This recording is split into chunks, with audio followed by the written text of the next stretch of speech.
Over the past few years, I've had my wife, more boomerly known as the lady I live with, try out a handful of video games in order for me to get a better idea of what they're like for people who don't spend much time playing them. These informal experiments not only have given me a better understanding of some of the obstacles that exist for those with little to no experience with games, but also have been intriguing explorations of what goes into learning the language of gaming. As a result of these experiments, my wife went from being entirely unfamiliar with typical game conventions and mechanics to having a decent grasp over how games work and what they expect from players. She even took an interest in a couple of titles, playing them far beyond what I asked her to do for these videos, and she was well along in her journey of going from a non-gamer to a gamer. And now, it's been a year and a half since she last picked up a controller. As it turns out, time never stops moving forward, a fact that has become especially apparent since adding a baby we live with to our household. Life gets away from you fast, but now we've had a few good nights of sleep and are ready for another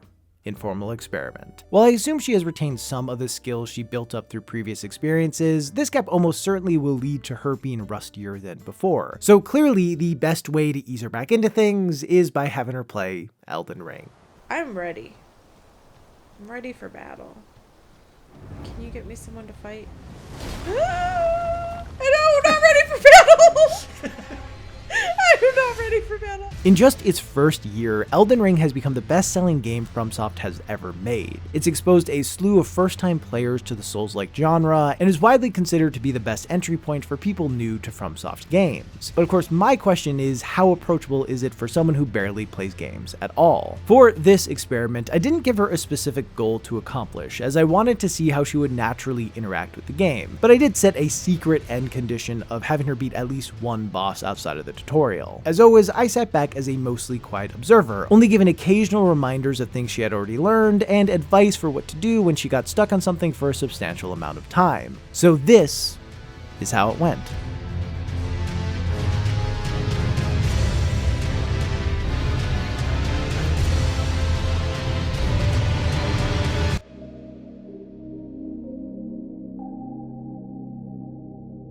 As some of you may remember, one of the very first games I had my wife play for this series was Elden Ring's predecessor, Dark Souls, and it went pretty much exactly how you'd expect it to go.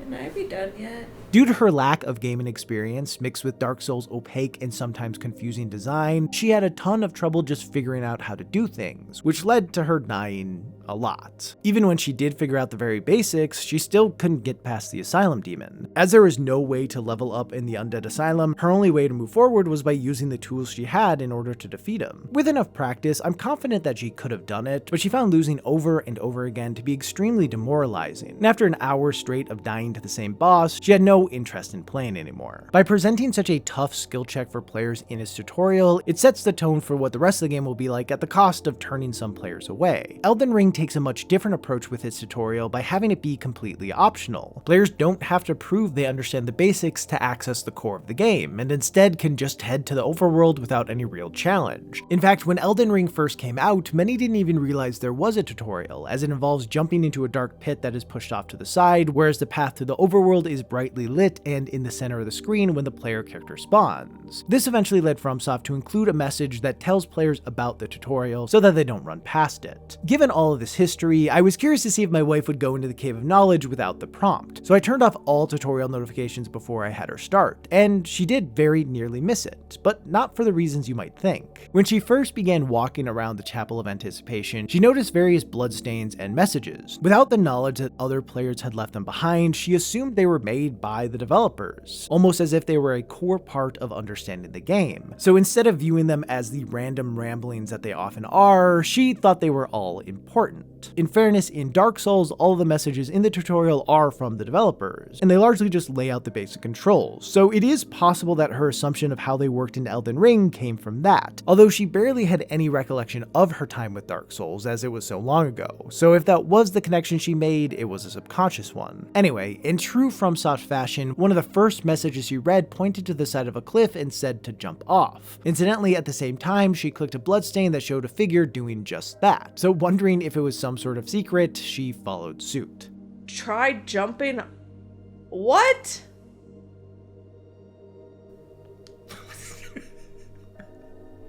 What? Are you kidding me?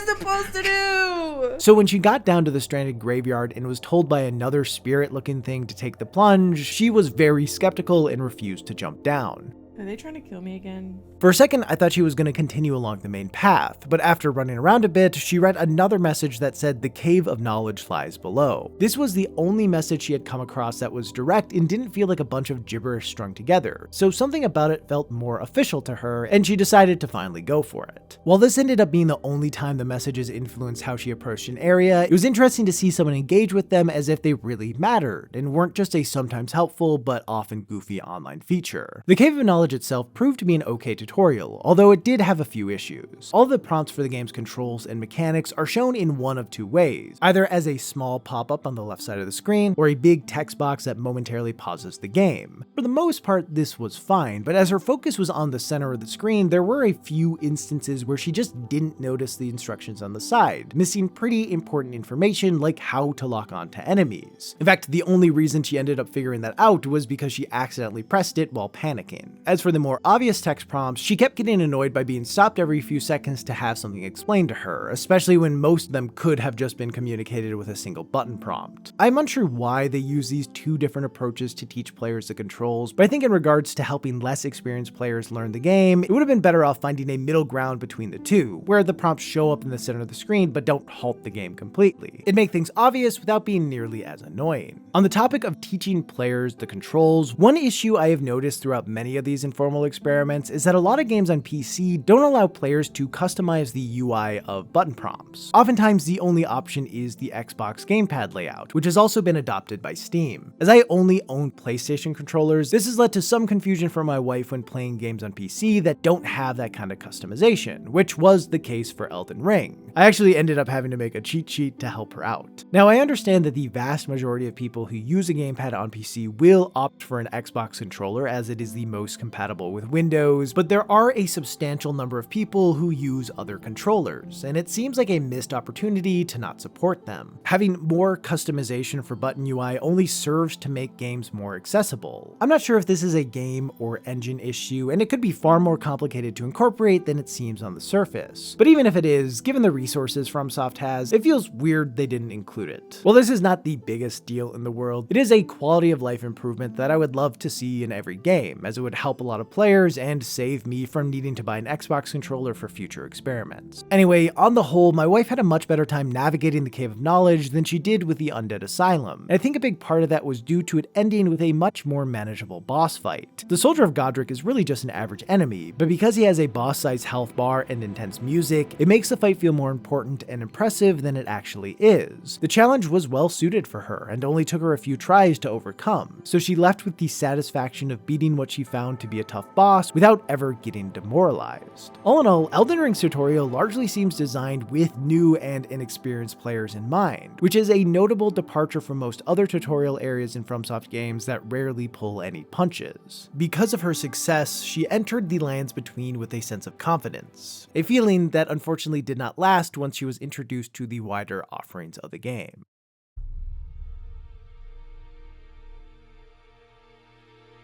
As she stepped out into the Lands Between, she was immediately overwhelmed with how massive it was, and at first questioned where to go. After seeing the tree sentinel patrolling below, she assumed that must be the way, and promptly got murdered. How do you beat that? How do you do it? How do you do it? Not wanting to have to deal with it, she decided to head west instead, where she then ran into a demi-human giant and... Ah!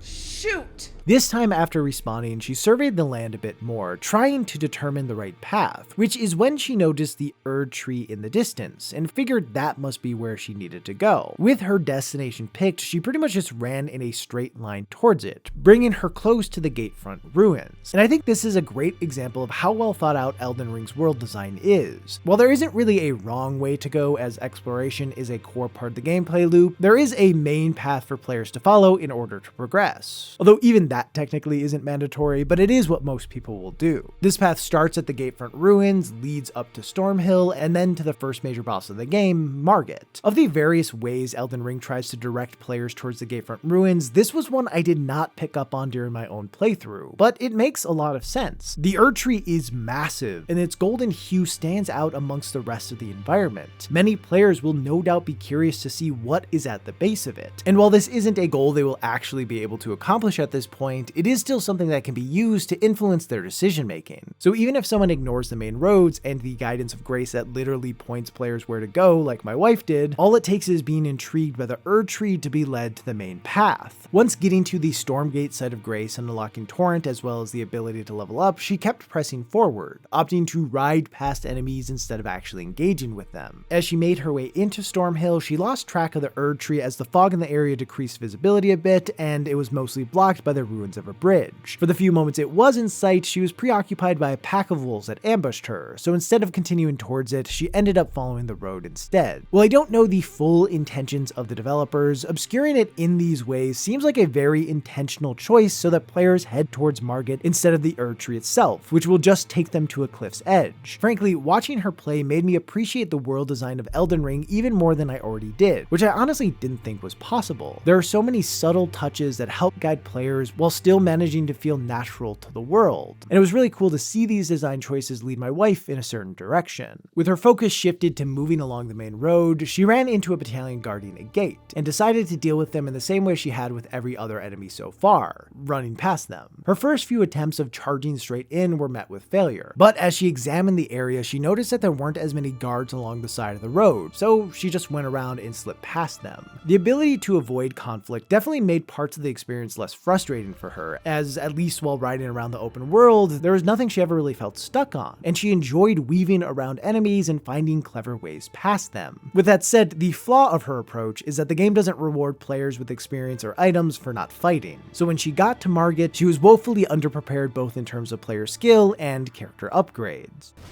Oh no, oh no, oh no.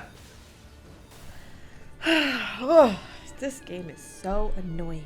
These sorts of skill checks are common barriers in FromSoft titles, with the majority of their games, as there are only a few paths players can take. If they want to progress and see new areas, they will have to overcome difficult bosses pretty regularly, either by taking the time to learn their attack patterns and weaknesses, or grinding the same areas over and over again to level up enough and make them less challenging. As I mentioned before, in Dark Souls, when my wife ran into a barrier like this, the frustration of losing so many times led her to want to stop playing. But her experience with Elden Ring in this regard ended up being a fair bit different. After dying a few times and realizing she stood no chance, she just went off to look for other things to engage with. Due to its open world structure, players have an incredible amount of options of stuff they can do. This makes it so when they hit a spot they're not ready for, instead of repeatedly bashing their head against a wall, they can simply leave and come back later. While there are still a few choke points in Elden Ring players will need to eventually overcome in order to progress, due to the sheer amount of content that can be accessed from the moment players set foot in Limgrave, it is unlikely they will be forced to conquer a challenge before they are ready to do so. At least that's how it's supposed to work in theory. When my wife actually went off to find other things to do, it proved to be more difficult than expected. She wanted to find enemies to fight so she could get enough runes to level up, but she struggled with knowing where to look. She did come across a few encampments, but they all had a lot of enemies roaming around them. While she was able to pick off a few that hung around the outskirts, anytime she moved too far in and had to take on more than one enemy at a time, it didn't go well. There's a lot. Okay.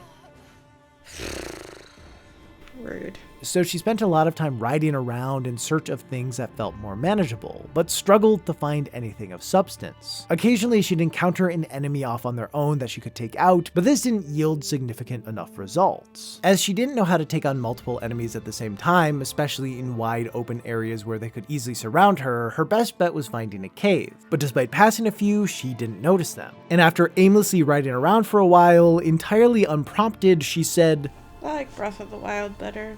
When I asked her why, along with saying it was just generally less stressful, she also remarked on how it was so much easier to find things, and that makes a lot of sense. The shrines and Sheikah towers stand out due to their bright orange lighting and sleek design that is unnatural to the Kingdom of Hyrule. Also, they can be spotted from far away, and will draw the attention of most players. Now, I personally think Elden Ring does a good job of signaling where points of interest are through the use of light sources, but for her, these kinds of lights didn't register as a sign that there was something to explore. She just saw them as set dressing, so she never paid all that much mind to them. The style and visual language of a game has a huge impact on how individuals interpret things, and obviously for inexperienced players, the less complex that visual language is, the easier it will be to understand what they can and can't engage with. As a lot of Elden Ring's visual language is more subtle than Breath of the Wild, certain things just stood out less to her. Eventually, I gave her some pointers on what she should be looking for, and she found a cave pretty quickly, which is when the real challenge began, as she finally had to figure out how to actually fight.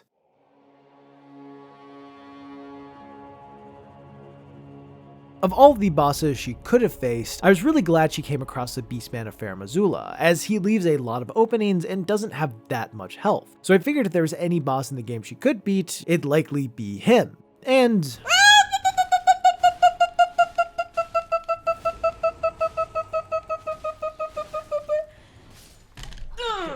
don't break the desk or control. Dude, I don't like this.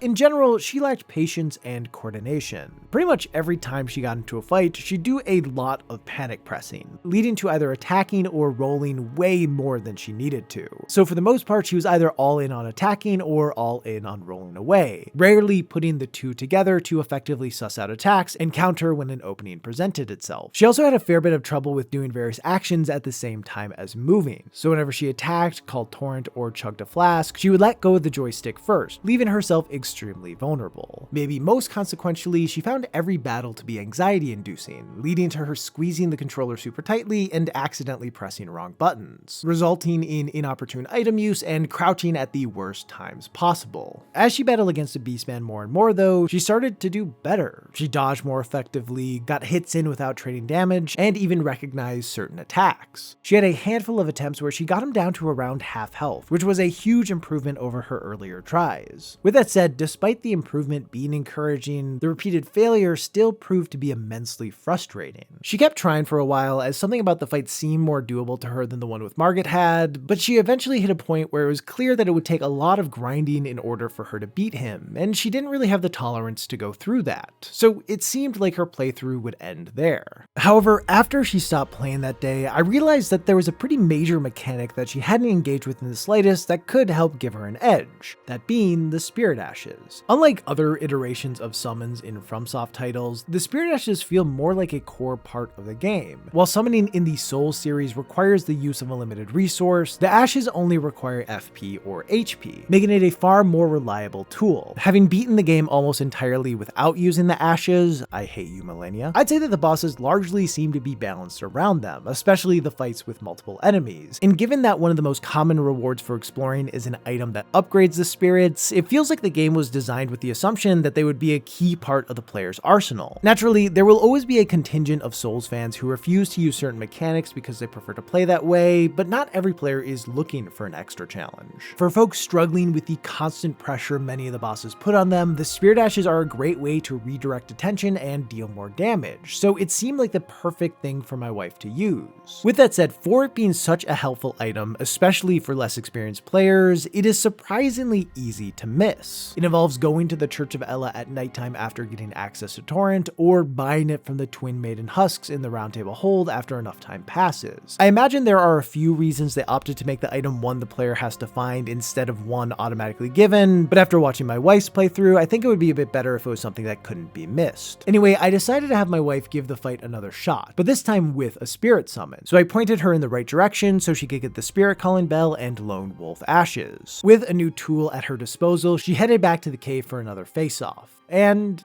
it was a bloodbath. The Beastman kept getting stun-locked by the wolves, and my wife jumped in every so often to deal a bit of damage until... They did it for me! I didn't do anything! My wolves did it all!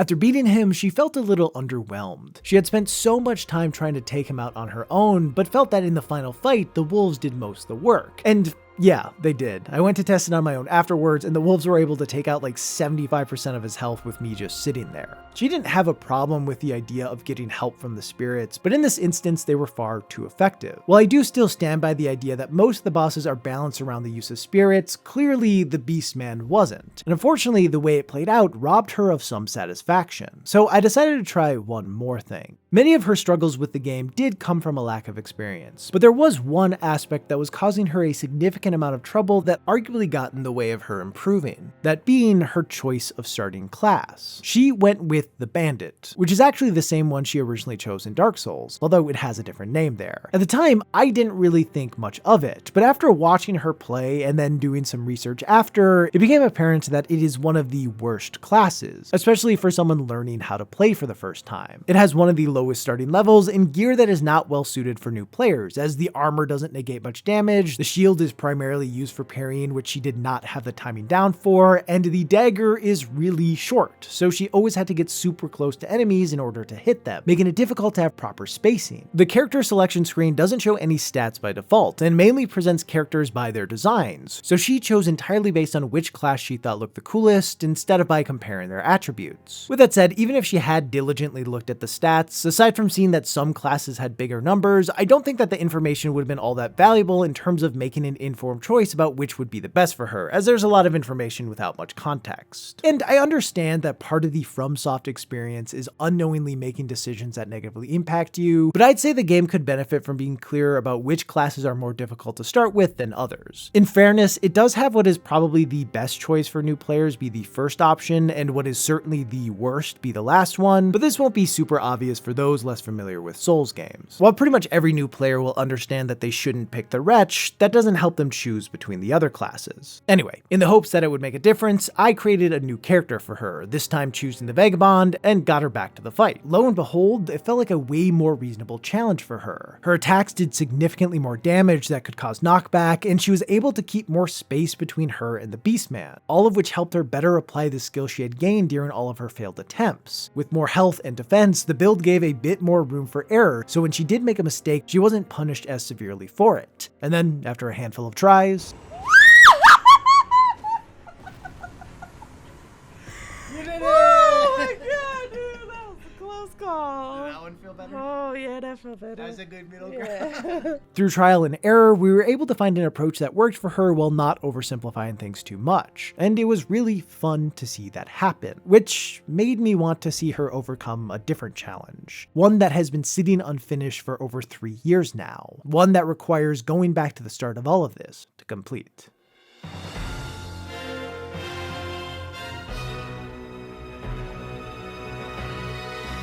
Having seen the benefits of using a weapon larger than a toothpick, she opted to pick the warrior instead of the thief. As I mentioned earlier, as it has been a few years since we ran the very first informal experiment, she had forgotten almost everything about the tutorial. So she fought the ASYLUM demon for far too long with a broken sword, got rolled by the boulder, and was sniped by an undead archer. But when she actually began her attempts on the ASYLUM demon, she looked more confident and competent than she ever had before. With a decent bit of Elden Ring under her belt, she not only had gotten better at combat, but had also gotten used to the much faster gameplay, so she found the ASYLUM demon easier to read than any of the bosses she had faced in Elden Ring.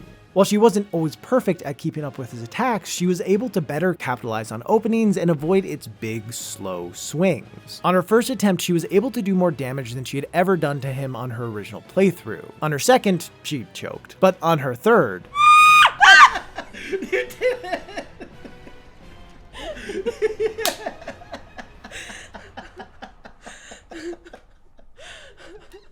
There are a lot of factors that went into her finally being able to beat the ASYLUM demon, like using a half-decent starting class and just more general experience with playing games. But I think a big part of it came from her learning a lot of the basic skills of combat in Elden Ring, a game that, while far from perfect, much more clearly teaches players how to play, and then applying the lessons she learned from it to its predecessor. In short, Elden Ring helped her get good, and that's pretty cool to see. So, is Elden Ring a good starting point for people who don't really play games? I mean, no, of course not. Although it was far more approachable for her than I expected it to be. Between its fairly detailed tutorial, thoughtful world layout, and abundance of options for how to approach a fight, it gives inexperienced players a lot of tools to help them succeed. It still contains the difficulty and obscurity that has long defined the series, making it so people who don't really play games all that often will struggle to get a grasp on things without help from an outside source, but it also has a few shifts from how FromSoft typically operates that seem to be there as a way to appeal to a wider audience. Of course, FromSoft doesn't and shouldn't design their games with players like my wife in mind, as she is nowhere near their target demographic. However, I do think it's interesting to see the ways they've tried to pull in players a bit outside of their typical circle, expanding their approachability while not losing their distinct identity. Personally, I think they could have gone a bit further with certain aspects to give a better experience for players new to the genre, but I also understand that they are trying to maintain a delicate balance and don't want to push things too far. All in all, I had a lot of fun watching my wife shake off the rust from her gaming hiatus and go on to take her skills to a new level. And even though she did not enjoy playing Elden Ring, it did push her to understand games a bit better,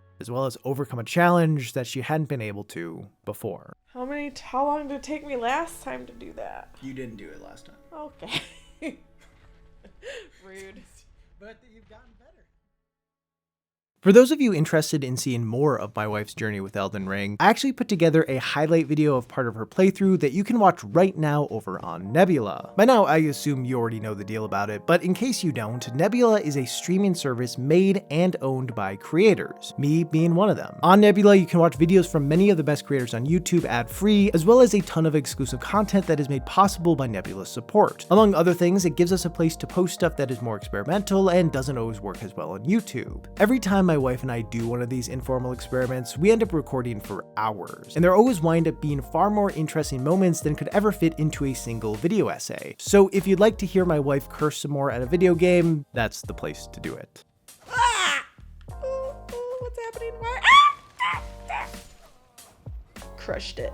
And the best part of it all is that Nebula has partnered with this video's sponsor, CuriosityStream, in order to get you the best deal on the internet. If you sign up for a year-long subscription of CuriosityStream before January 2nd, you not only get access to the thousands of incredible documentaries on their site, but you also get a free membership to Nebula for just under $12 for the year. And if you're watching this after the holiday special ends, the price is only around $15 for the year, so no matter what, it's still a great value. After signing up by using my code or the link below, you'll get an email from Nebula to set up your account, and then you can watch all the awesome content that only exists there to your heart's content. And that's barely even touching on all the incredible stuff you'll be able to watch on CuriosityStream itself. Its library is ever expanding, and there are amazing documentaries on pretty much every topic you could imagine. I've mentioned before that I love nature documentaries, as it is the closest I get to going outside, and it is chock full of them. So whether you want to hear about whales or bison or pretty much any other animal, they've got you covered. All in all, it's a great deal. For less than $12 a year, you can get all the great stuff on CuriosityStream, as well as a ton of extra content from awesome creators over on Nebula. And at just $1 a month, you'll not only be helping me out, but also be getting more high quality content than you'll know what to do with. So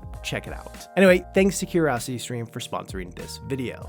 For all of you still watching, thank you. I'd like to give a big shout out to my patrons who make this channel possible, as well as WilliamGlenn8 and Kay Kay for being honorary bagbutens. I appreciate you all. With that, I hope you have a great day and or night, and I'll see you in the next one.